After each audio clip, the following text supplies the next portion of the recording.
આજે આપણે વેજીટેબલ મસાલા ખીચડી બનાવશું. તેના માટે આપણે કેપ્સિકમ, ટમેટાં, બટેકા, ડુંગળી અને ગાજરને આપણે મનપસંદ શેપમાં કટ કરી લેવાના છે. થોડા અમેરિકન મકાઈના દાણા પણ લેવાના છે.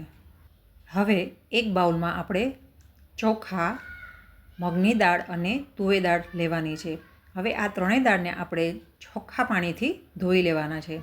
ધોવાઈ જાય પછી આપણે અડધો ગ્લાસ પાણી નાખીને સાઈડ પર રહેવા દઈશું. ત્યાર સુધીમાં આપણે એક કુકરમાં 3 ચમચી તેલ, જીરું, મીઠો લીમડો, હિંગ અને થોડા શેંગદાણા નાખીશું.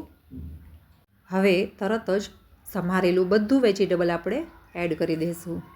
વેજીટેબલ તમે તમારી મનપસંદનું કોઈ પણ લઈ શકો છો. કોબીજ, ફ્લાવર, વટાણા, તુવર દાણા પણ તમે આમાં નાખી શકો છો. ત્યારબાદ તેમાં તમારા સ્વાદ મુજબ લાલ મરચું પાવડર, ધાણા જીરું, સ્વાદ મુજબ મીઠું ને થોડો મરી પાવડર અહીંયા એડ કરીશું. ત્યાર પછી આપણે બિરયાની મસાલો અથવા તો પુલાવ મસાલો નાખીને શાકભાજી બધું થોડું ફ્રાય કરીશું. ત્યાર પછી તેમાં આપણે પલાળીને રાખેલી દાળ અહીંયા મિક્સ કરીશું. અહીંયા આપણે ભાત, મગદાળ અને તુવેર દાળ લીધી છે. તમે મસૂર દાળ પણ આમાં એડ કરી શકો છો.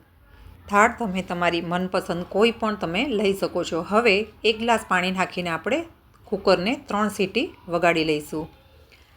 તો ધીમા તાપે 3 સીટી થઈ ગઈ છે અને ખીચડી આપણી તૈયાર છે. ચમચા વડે આપણે પાણી ચેક કરી લઈશું. તો તૈયાર થઈ ગઈ છે આપણી ખીચડી. જો તમને ઢીલી વધારે ભાવતી હોય તો તમે પાણી થોડું વધારે પણ નાખી શકો છો. તો ખાવા માટે રેડી છે વેજીટેબલ મસાલા ખીચડી.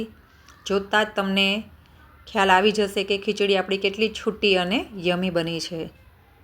આ ખીચડી વેજીટેબલથી ભરપૂર હોવાથી તેમની સાથે બીજી કોઈ વસ્તુની પણ જરૂર નથી પડતી.